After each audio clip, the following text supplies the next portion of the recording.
Đi dạo mệt rồi, bảo bối có muốn ăn gì không? Để anh dẫn em đi ăn kem nhé.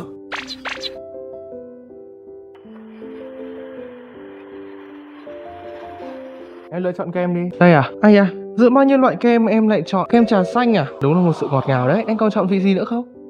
Vị sô cô la à? Ôi, thật đúng với con người của em. Em càng ngày càng thú vị rồi đấy. Tiếp tục nào. Ồ, TH có loại kem gì nhìn thú vị đấy? Kem sandwich à? Sô cô la nguyên chất, hai vị kết hợp với nhau. Đúng là sự hòa trộn tuyệt vời. Kem đậu xanh. Ồ, quả nhiên là một cô gái đầy ngọt ngào. Kem của một cậu bé tươi cười à? Đáng yêu nhỉ? Mình có thêm lựa chọn gì nữa không em? Mình đi tính tiền nhá. Em còn là một cô gái quyết đoán đấy. Giữa bao nhiêu loại kem thế này mà loại nào em cũng chọn. Nhưng ok bảo bối, chỉ cần em muốn là được. Rồi, mình ra bàn nhé. Để em bóc cho em nhé.